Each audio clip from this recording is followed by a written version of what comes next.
자, 예레미야 32장 39에서 40절 같이 읽겠습니다. 시작. 내가 그들에게 한 마음과 한 길을 주어 자기들과 자기 후손을 복을 위하여 항상 나를 경외하게 하고 내가 그들에게 복을 주기 위하여 그들을 떠나지 아니하리라 하는 영원한 언약을 그들에게 세우고 나를 경외함을 그들의 마음에 두어 나를 떠나지 않게 하고. 아멘. 우리가 이제 지난 시간부터 오후 시간에 시간도 좀 조정을 했고 이제 이 내용으로 우리가 하나님을 오해했다라는 책을 통해서 함께 말씀 나누고 있습니다. 지난 시간에는 교회 안팎에서 오해받는 하나님에 대해서 살펴보았습니다. 하나님에 대한 오해가 생기면 당연히 신앙생활에도 오해가 생깁니다. 오늘날 우리 보통 성도들은 하나님이 선하시다는 것을 설교를 통해서 많이 들어서 또 시편 같은 데 읽어보면 하나님은 선하시다, 여호와는 선하시고 그 인자하심이 영원하미로다, 이런 구절들을 읽어서 하나님이 선하시다는 것을 머리로 알긴 압니다마는 이 특별히 복음을 통해서 드러난 하나님의 선하심의 그 깊이와 넓이를 잘 알지 못합니다. 자, 그러면 하나님의 선하심의 깊이를 잘 알지 못하면 어떤 일이 생기냐면 신앙이 정체되거나 성장하지 못하고 고난과 어려움이 올 때 신앙을 포기하기도 합니다. 그러니까 돌밭 같은 신앙인이죠. 돌밭에 떨어진 씨는 그 말씀으로 인하여 처음에는 기쁨으로 받지만 나중에 핍박이 올 때 금세 말라버리는, 주를 배반해버리는 신앙인입니다. 왜 하나님이 나에게 이런 고통을 주는가? 하나님은 선하시다면서 따지면서 하나님을 떠나버리는 경우가 많이 있습니다. 교회 다녀봐도 별 볼 일 없네, 이런 식으로 자꾸 생각하게 되는 것이죠. 하나님한테 어떤 걸 기대하고 나왔을까요? 하나님은 모든 걸 다 들어준다고 생각했을까요? 하나님의 내 육신의 죄악된 욕구, 죄악된 소원도 다 들어주실 거라고 그렇게 생각을 했는지, 그러니까 하나님의 선하심에 대한 어떤 깊이 있는 이해를 하지 못하면 얄팍하게 내가 생각했던 하나님이 영 마음에 들지 않는다는 식으로 하고 떠나버리는 것입니다. 그래서 오늘 성경은 하나님을 선한 분이라고 말씀하고 있는데 오늘 그 부분을 중점적으로 살펴보도록 하겠습니다. 자, 먼저 창조에 관해서 생각해 보겠습니다. 성경에서 하나님이 선하시다고 할 때 첫 번째로 당연히 창조 사건에서 들고 있습니다. 하나님이 6일 동안 창조하시고 또 7일째 안식하셨을 때 하나님께서 선하고 아름답고 완벽한 질서로 이 조화로웠던 이 첫 창조를 이렇게 이루셨습니다. 보시기에 심히 좋았다. 보시기에 좋았다. 보시기에 좋았다. 보시기에 또 사람을 만드신 후에 심히 좋았다 말씀하셨습니다. 그런데 왜 하나님이 세상을 창조하셨는가? 또 여러분 생각해 보셨습니까? 왜라는 질문. 왜 만드셨을까? 하나님이 그전에는 심심하셨을까요? 아니면은 외로우셨을까요? 하나님이 사람을 또 만드셨다는데 사람을 만들어 놓고 너 나를 경배해, 뭔가 섬김을 받고 뭔가 노동력을 부려먹으려고 너 나를 위해서 일해서 갖다 바쳐, 이런 동기로 하나님이 사람을 만드셨을까요? 그것은 절대 아닙니다. 우리 하나님은 스스로 충족하신 분입니다. 한번 따라 하시겠습니다. 하나님은 스스로 충족하신 분입니다. 하나님은 스스로 충족하십니다. 아무것도 부족함이 없는 분이에요. 뭐가 부족해서 세상 만들고 사람 만든 게 아니라는 겁니다. 어떤 창조물도 필요로 하지 않는 분입니다. 근데 성경을 보면 우리 하나님이 존재할 때 어떤 방식으로 존재하시죠?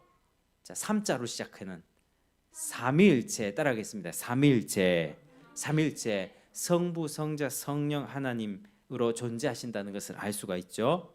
우리의 중요한 신앙 고백 중에 하나입니다. 자, 삼위일체 한번 따라하시겠습니다. 하나님은 한 분이면서 동시에 세 분이시다. 시작. 하나님은 한 분이면서 동시에 세 분이시다. 뭐 이런 뜻입니다. 그러니까 예전에 이런 예화를 들어보셨을 겁니다. 뭐 제가 집에서는 아버지고 또 고향집에 가면 아들이고 교회 오면 목사고 저라는 한 사람이 역할이 바뀌죠. 이걸 삼위일체로 설명했던 예화가 있는데 그거 틀렸습니다. 네, 그렇게 이해하면 안 됩니다. 성부, 성자, 성령 하나님은 각계 인격이 구별되시거든요. 그럼 저라는 사람 한 사람이잖아요. 한 사람이 다른 역할만 맡을 뿐이지.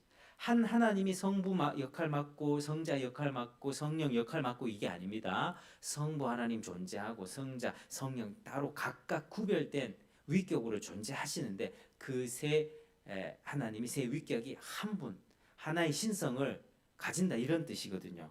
이 좀 어렵습니다. 사람의 사고 방식으로는 좀 이해하기 어려운데 또 잘못된 예화가 있죠. 물이 얼면은 고체가 되고 얼음이 되고 끓으면은 액체가 되고 기체가 되고 수증기가 되잖아요. 이런 경우로도 설명을 했었는데 이것도 잘못된 겁니다. 다 잘못된 겁니다. 그것도 물이라고 하는 그 본질적인 성분이 똑같은데 그게 끓으면 날아가고 뭐 영도시가 되면 얼고 이렇게 이해하는 게 잘못된 삼위일체 이해인 것입니다. 이단적인 이해입니다. 그래서 역시 이렇게 생각하고 있으면 그걸 버려야 됩니다. 다시 한번 정리하면요. 한번 따라 하시겠습니다. 하나님은 성부와 성자와 성령으로 존재하시고 하나님은 성부와 성자와 성령으로 존재하시고 세 분은 서로 구별되는 인격이지만 시작 세 분은 서로 구별되는 인격이지만 본질과 능력과 영혼에 있어서 하나이시고 동일하시다 시작 본질과 능력과 영혼에 있어서 하나이시고 동일하시다. 성부 성자 성령 하나님이 각각의 위격으로 존재하십니다. 구별되십니다. 그러니까 성부가 성자에게 말씀하시고 성자가 아멘 응답하고 성부가 아들을 보내고 성자께서는 성령을 보내시고 이렇게 구별되는데 이 세 위격의 신적인 부분이죠. 신적인 본질과 능력과 영혼은 하나고 동일하다는 겁니다. 참 신기하죠. 그래서 사람의 머리로는 참 이해하기 어려운 부분이지만 하나님이 이렇게 삼위일체로 존재하십니다. 그리고 세상을 창조하기 전에 영원전부터 결코 한순간도 심심하거나 외로워하신 적이 없었습니다. 하나님은 영원전의 어떤 순간에 심심하다 홀로 계신 적이 없었다는 것입니다. 자, 창세전에 하나님이 무엇을 하셨는가? 요한복음 17장 1절을 보면 이렇게 되어 있습니다. 예수님이 기도하는 부분인데요. 예수께서 이 말씀을 하시고 눈을 들어 하늘을 우러러 이르시되 아버지여 때가 이르렀사오니 아들을 영화롭게 하사 아들로 아버지를 영화롭게 하게 하옵소서. 자, 여기서 우리는 성부와 성자의 관계가 아버지와 아들이라는 것을 알 수 있고 서로 영화롭게 하는 관계라는 것을 알 수 있습니다. 또 5절에는 이렇게 되어 있습니다. 아버지여 창세전에 내가 아버지와 함께 가졌던 영화로서 지금 또 아버지와 함께 나를 영화롭게 하옵소서. 이렇게 말씀하고 있습니다.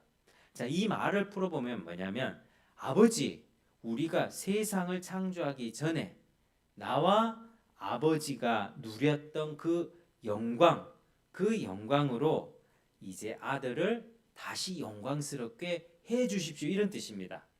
창세전에 하나님께서 뭘 하셨다고요? 서로를 영화롭게 하셨다. 삼위일체 하나님께서.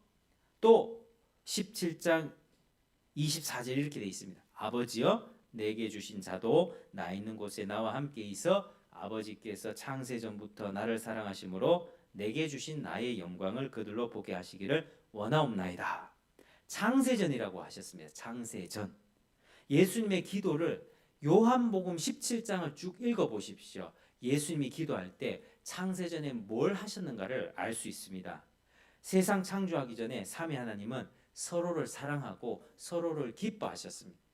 여러분 가족 관계나 이렇게 가까운 사이에서 서로 즐거워하고 기뻐했던 적이 있으셨습니까? 있으셨겠죠. 뭐 그 관계가 나중에 틀어졌을 수도 있지만, 근데 하나님께서는, 삼위 하나님께서는 그 관계 가운데 서로를 사랑하고 기뻐하면서 영화롭게 하면서 완전한 행복과 기쁨을 누리면서 창세전에 그렇게 지내셨다는 것입니다. 그래서 우리는 하나님께 영광이라는 말을 들으면 종교적이고 추상적으로 들을 수가 있습니다. 그런데 그것은 서로를 사랑하고 온전히 기뻐하고 즐거워하는 것이 서로를 영화롭게 하는 것입니다. 여기에는 어떤 죄도 끼어들 수가 없는 것이죠. 코이노니아란 말 들어보셨습니까? 코이노니아, 성령의 교통하심. 자, 주일 오전 예배 때 저 같은 목회자가 설교 끝나고 이렇게 축도를 하죠. 주 예수 그리스도의 은혜와 하나님의 사랑과 성령의 교통하심이 너희 무리와 함께 있을지어다. 이게 고린도후서 13장 13절이 축도, 축복 선언하는 건데, 여기 보면 성부, 성자, 성령에 대해서 나오죠. 성령의 교통하심. 삼위 하나님은 세상을 만들기 전에 사랑하고 서로 기뻐하고 행복의 교제를 하고 계셨는데, 이 충만한 교통이 고린도 교회 너희에게도 있기를 원한다라고 축복 기도를 해 주었습니다. 삼위 하나님은 이런 동기로 세상을 창조하셨습니다. 하나님은 너무 기쁘셨습니다. 심심하지 않으셨습니다. 외로움이 없었습니다. 슬픔이 없었습니다. 너무 그 행복하고 기쁜 이 즐거움을 다른 존재들에게 흘려주기를 원하는 거예요. 너무 기쁘고 즐거워서 이 기쁨을 좀 내가 알려주고 싶다. 다른 존재들에게도 좀 알게 하고 싶다는 그 동기로 하나님이 세상 만드시고 사람을 만드신 것입니다. 그래서 사람들이 어떤 형상으로 만들었습니까? 하나님의 형상으로 만들으셨죠. 하나님이 가진 인격과 도덕적인 속성을 가지게 됩니다. 하나님이 사랑하시고 하나님 죄를 미워하시고, 사람도 똑같잖아요. 사람에게는 하나님과 공유되는 속성이 있습니다. 사랑, 자비, 죄에 대해서 진노하고 질투하고 이런 것들, 하나님도 그런 부분 가지고 계신데 우리도 그런 속성을 갖고 계시죠. 그래서 사람은 하나님과 소통할 수가 있습니다. 짐승이 기도하고 응답받는 거 봤습니까? 개가 이 자리에 와가지고 아멘하고 설교 듣는 거 봤습니까? 없잖아요. 사람만 하나님과 교통하고 말씀에 아멘하고 하나님께 기도할 수 있습니다. 그게 하나님의 형상으로 지음받았기 때문입니다. 그래서 인간은 하나님의 기쁨을 누릴 수 있습니까? 없습니까? 있습니다. 하나님의 기쁨을 누릴 수 있는 존재로 창조가 되었습니다.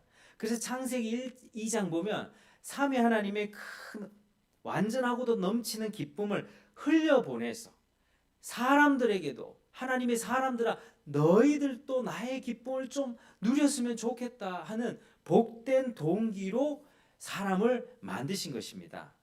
여러분, 사람이 지금 많이 망가졌죠. 그 죄 때문에 그렇지만 원래 하나님이 사람을 만들 때는 하나님과 사랑의 교제를 하고 서로 교제하며 기뻐하고 즐거워하고 사람을 하나님을 예배하고 즐거워하고 순종하고 하나님 모든 말씀이 옳습니다. 아멘. 이런 존재로 지금 받았다는 겁니다. 하나님이 세상을 만드신 동기가 바로 이 기쁨이었습니다. 기쁨. 그리고 삼위 하나님은 누리는 그 기쁨과 즐거움을 인간에게도 나눠주기를 원하셨습니다. 에덴 동산할 때 에덴의 뜻이 뭘까요? 기쁨입니다. 기쁨의 동산. 하나님은 기쁨의 동산을 만드시고 거기에다 사람을 두셨습니다.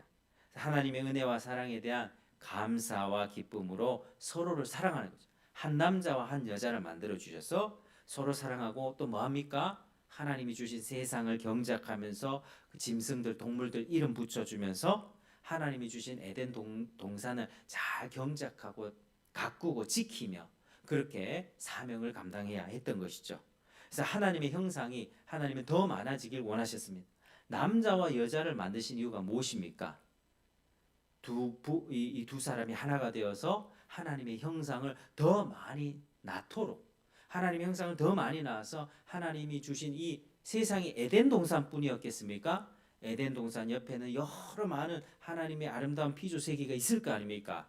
하나님이 아담과 하와를 통해서 그 자식들을 낳으면 그 하나님을 닮은 자식들이 이 세상에 가득해져서 이 세상에 많은 사람들이 하나님을 찬양하고 예배하고 즐거워하고 사람들이 하나님이 주신 기쁨을 누리면서 살아가는 게 그게 하나님의 창조 목적이었습니다.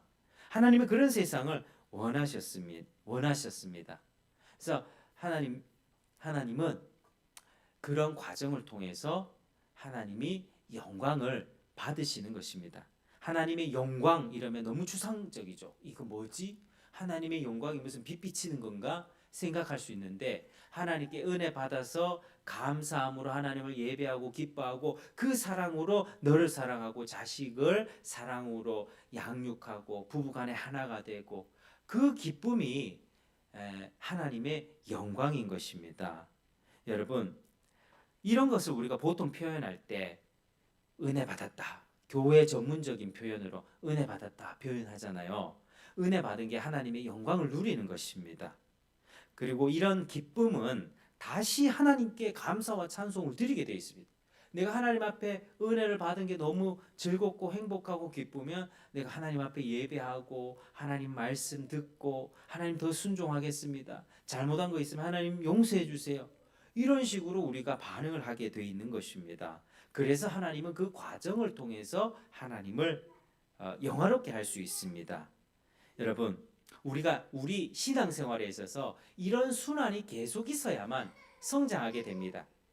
하나님이 우리에게 주시는 기쁨과 은혜의 정도도 더욱 깊어지는 것입니다.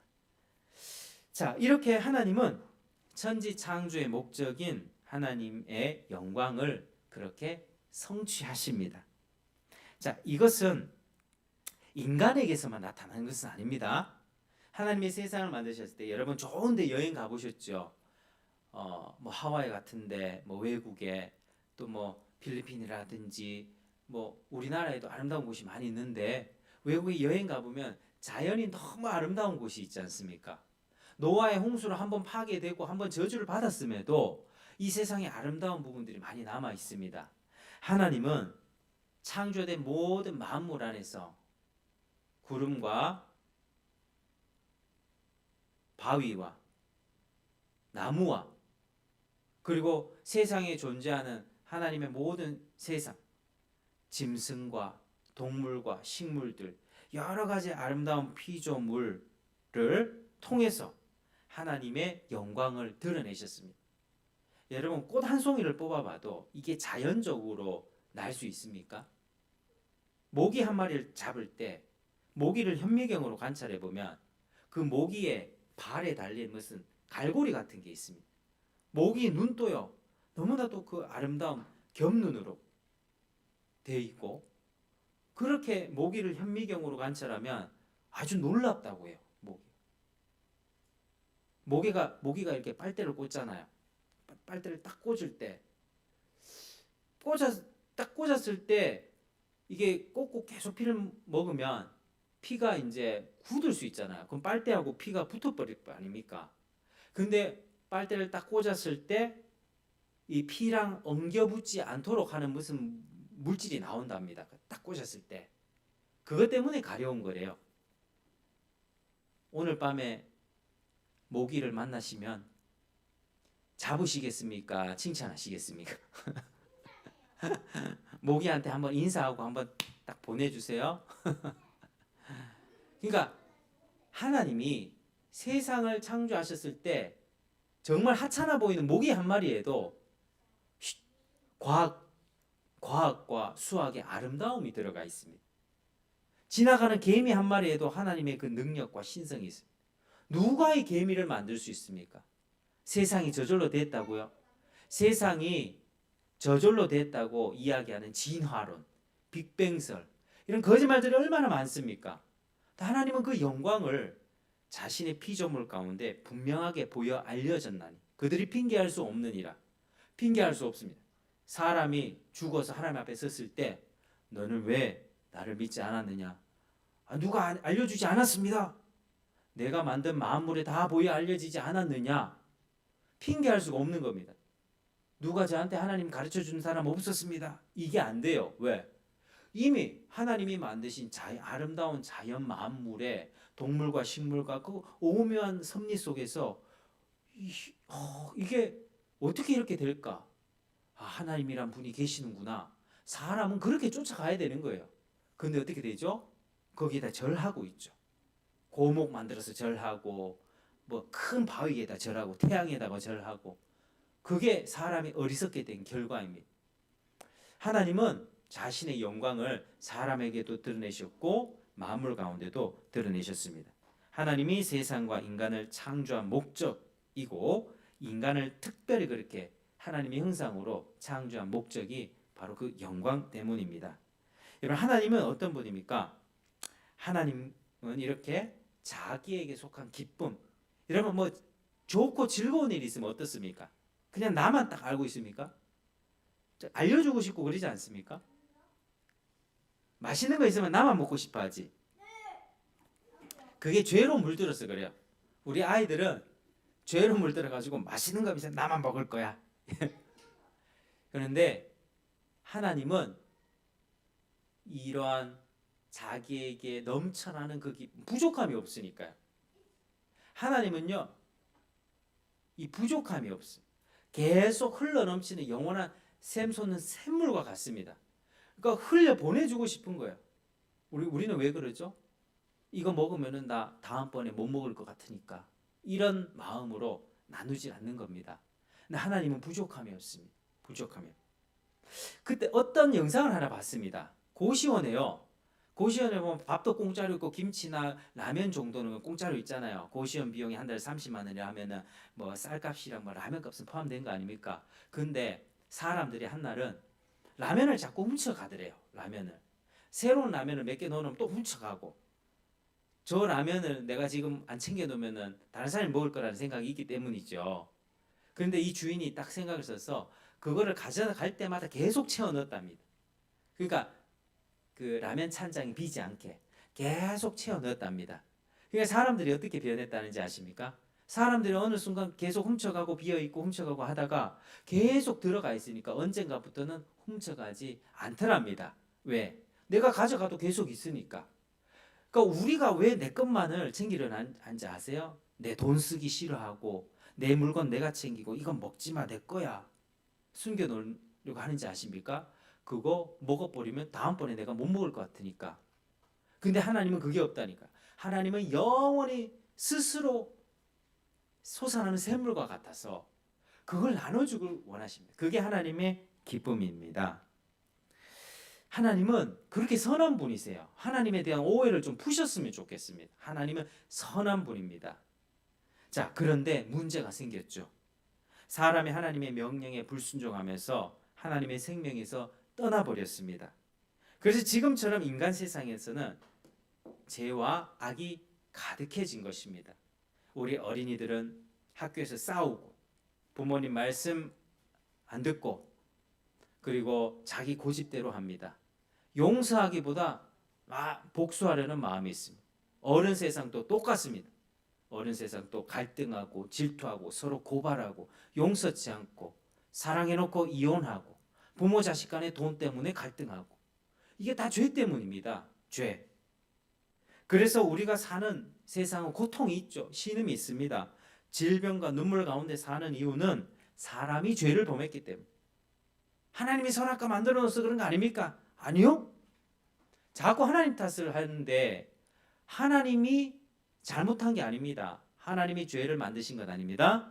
사람에게 은혜의 기회를 주었지만 너가 나를 기억하고 그 명령만 따른다면 너는 생명나무를 먹고 영생을 얻을 수 있을 것이다. 하나님은 그러한 마음으로 선악과를 두었지만 사람들이 그걸 거부한 겁니다. 사람들이 마귀의 유혹을 받아서 꾀를 내서 죄를 짓고 불순종하고 하나님의 생명에서 끊어진 것이죠. 여러분 그때부터 우리 세상이 이렇게 망가졌습니다. 근데 하나님은 어떤 분입니까? 그 죄를 지은 인간들을 다시 회복시키기 위해서 구속사를 시작하셨고 이스라엘 선지자들을 통하여서 구속과 회복을 약속하셨습니다. 우리가 왜 구약 성경 이스라엘 백성 유대인에 대해서 배웁니까? 그 외국인 아닙니까? 우리가 왜 외국 역사를 배워야 되죠? 성경에 이스라엘 역사가 있는데 왜 배워야 됩니까? 하나님의 구원 역사가 그 백성을 통해서 이루어졌기 때문에 하나님의 구원 계시가 예수 그리스도를 보내주겠다는 그 메시아 약속이 이스라엘 백성을 통해서 이루어졌기 때문입니다. 그래서 그 혈통적으로는 이스라엘이지만 우리가 그 역사를 성경을 통해서 배우는 것입니다. 오늘 예레미야 32장 39절 40절을 다시 한번 읽어보겠습니다. 시작. 내가 그들에게 한 마음과 한 길을 주어 자기들과 자기 후손의 복을 위하여 항상 나를 경외하게 하고 내가 그들에게 복을 주기 위하여 그들을 떠나지 아니하리라 하는 영원한 언약을 그들에게 세우고 나를 경외함을 그들의 마음에 두어 나를 떠나지 않게 하고. 아멘. 자, 특별히 이 40절을요. 다른 영어 성경의 번역으로 좀 설명을 해드리면 이렇게 되어 있습니다. 내가 그들과 영원한 언약을 세울 것이며 그 내용은 이렇다. 내가 그들을 위하여 선을 베풀어 주는 일을 결코 그치지 않을 것이다. 그래서 그들의 마음에 나를 예배하고 싶은 열망을 만들어 줄 것이다. 그리고 그들이 나를 결코 떠나지 않게 만들 것이다. 라고 말씀하셨습니다. 여러분, 언약은 누가 세우셨습니까? 하나님이 택한 백성과 세우셨습니다. 하나님이 그들을 위해 선을 베푸는 일을 절대로 그치지 않겠다. 내가 너를 위해서 계속 선을 베풀겠다. 너희 마음에 나를 예배하고 싶은 열망을 내가 만들어 주겠다라고 하셨습니다. 그리고 그들이 나를 결코 떠나지 않게 만들 것이다. 여러분, 하나님은요, 도무지 소망 없고 감동하지 않는 죄인들의 심령이 무너지고 감동할 때까지 죄인들 스스로 하나님을 믿을 수 있는 사람이 있겠습니까? 복음 아무리 들려줘도 그 복음을 듣고 예, 자기의 의지와 노력으로 나 하나님 믿을게 하는 사람이 있겠습니까? 주께서 그 마음을 열어주셔야 됩니다. 주께서 죄인들의 마음에 감동을 주시고 성령께서 그 마음을 열어주셔야만 듣습니다. 바울이 전도할 때, 빌립보에서 전도할 때 루디아라 하는 여자가 복음을 듣고 있을 때 누가 열어줬습니까? 성령이 열어줬습니다. 그러니까 우리는 열심히 복음을 전해야 돼요. 근데 복음을 전할 때 내가 여는 게 아니라 성령 하나님이 열어주셔서 그 복음을 받아들이게 하시고 하나님 앞에 감동하게 하시고 하나님을 사랑하고 하나님을 예배하고픈 마음을 하나님이 허락해 주시는 것입니다. 여러분, 그게 영원한 언약입니다. 절대로 피하지 않는 언약입니다. 그럼 마침내 그 죄인이 감동받아서 하나님을 예배하게 되는 것입니다. 여러분, 하나님의 선하심을 아시겠습니까? 하나님이 얼마나 선한지 여러분 좀 이렇게 마음에 와닿으십니까? 하나님은 자신의 그 백성을요, 선택한 백성을요, 너 죄 지었어? 그래, 너 그냥 멸망길로 이렇게 안 하신다는 거예요. 하나님은 죄 지었지만 그 자들을 돌이키신다는 거예요. 하나님이 죄인을 그대로 내버려두면 여기서 구원받을 사람 없습니다. 강권하시고 섭리 가운데 우리를 겸손케 하시고, 여러분 인생 가운데 고난과 어려움 많이 당하셨죠? 왜 당합니까? 왜 우리 인생에 고통과 어려움이 있습니까?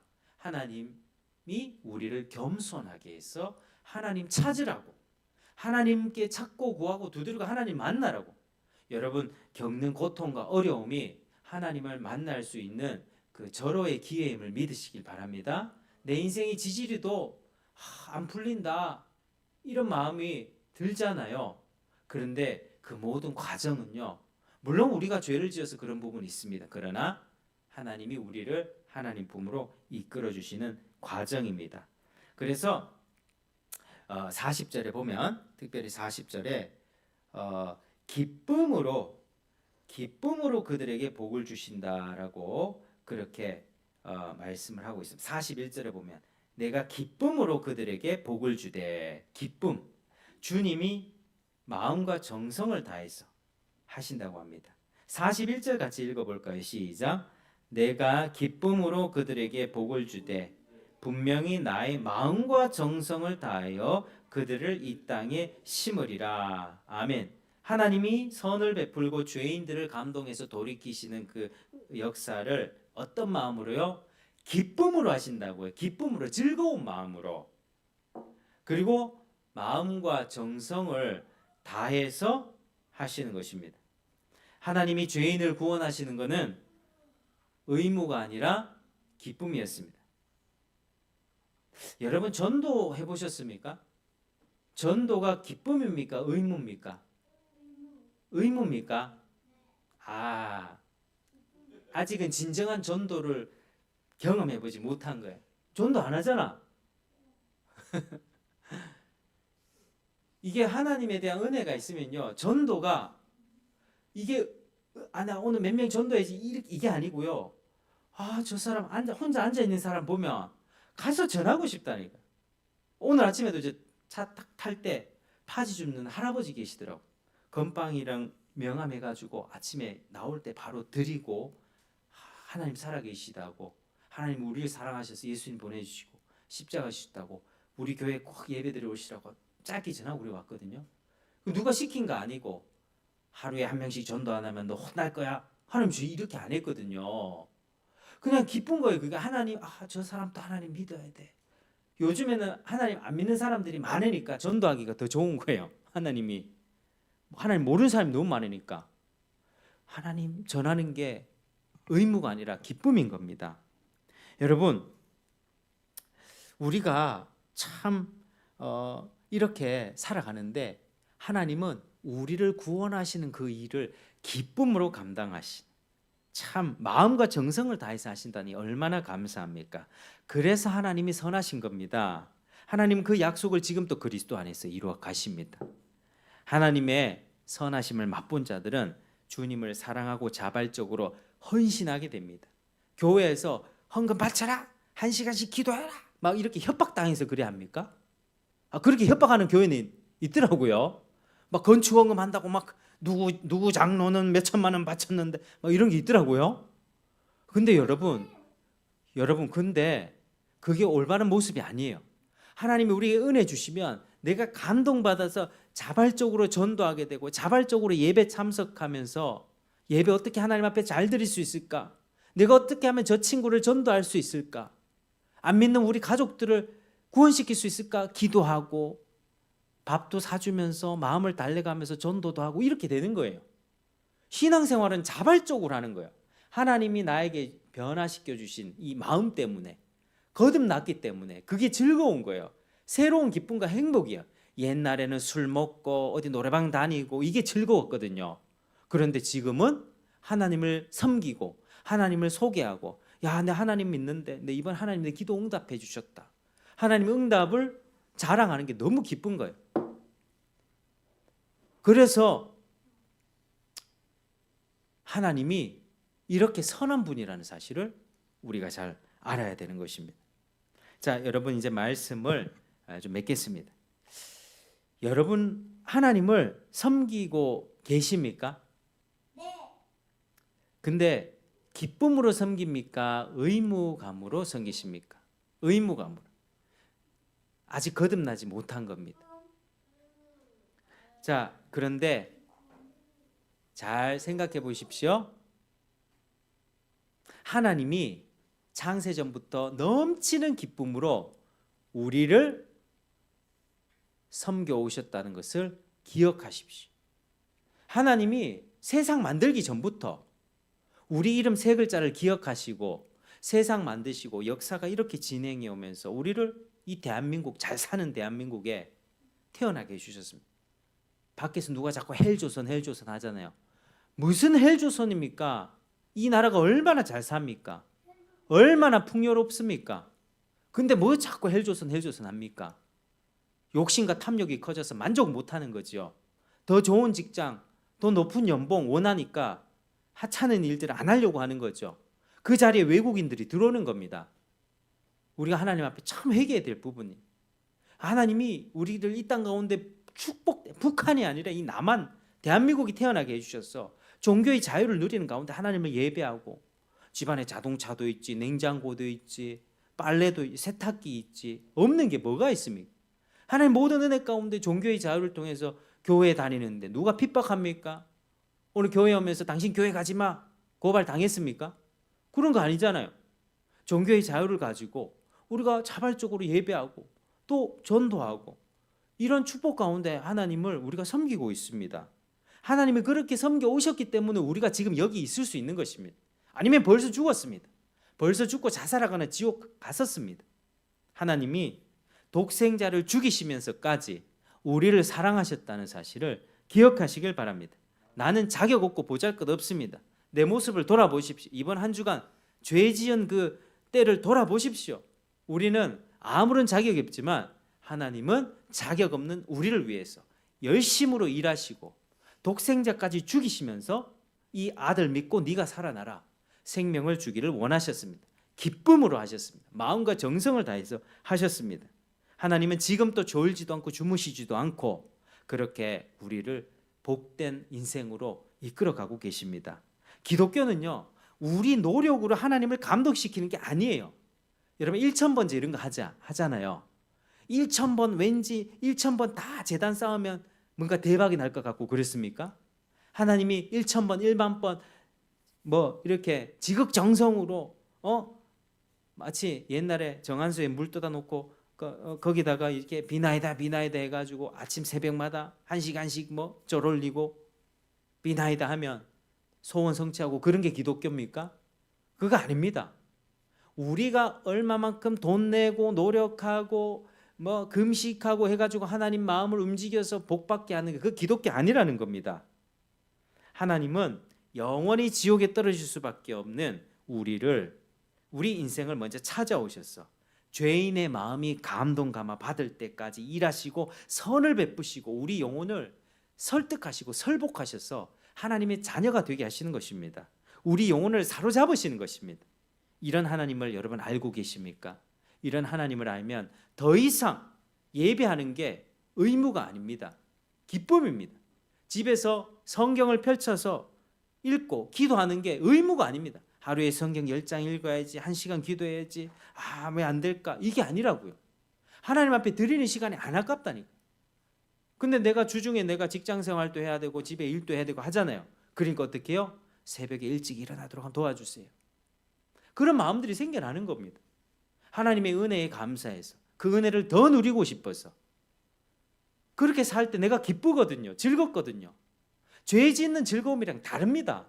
거룩한 기쁨이고 내 생활에 활력이 넘치고 웃음이 나고 만나는 사람에게 먼저 손 내밀고 인사할 수 있는 여유가 생기는 것입니다. 여러분, 교회 가지 말라 해도 갑니다. 성경 읽지 말라 해도 읽습니다. 하나님을 아는 사람은요. 누가 보면은 광신자 되지 마라. 어떻게 교회에 너무 푹 빠진 거 아니야? 이런 말 들을 정도로 하나님께 푹 빠지게 되는 것입니다. 여러분, 선하신 하나님을 만나기를 사모하시길 축복합니다. 여러분, 구하고 찾고 두드리십시오. 하나님 만나 주십시오. 하나님을 알기 원합니다. 그러면 세상에 얄팍한 즐거움이 아니라 천지 만물 창조주이신 우리 주인이신 하나님을 알게 될 것입니다. 기쁨의 교제가 열리게 될 것이고 여러분들은 전과 비교할 수 없는 기쁨과 즐거움 가운데 하나님께 영광 돌리며 또 하나님께 순종하며 기쁨의 인생을 살아갈 수가 있을 것입니다. 저와 여러분 가운데 이런 축복이 넘쳐나기를 주의 이름으로 축원합니다. 기도하겠습니다. 아버지 하나님 감사합니다. 우리 마음을 겸손케 하여 주셔서 선하신 하나님을 찾게 도와주시고 구하게 도와주시고 이 하나님을 만나고 또 이 하나님께 감격하면서 우리의 삶이 정말 하나님 보시기에 아름다운 삶이 되고 주께 영광이 되는 삶이 되게 하여 주옵소서. 예수님 이름으로 기도합니다. 아멘.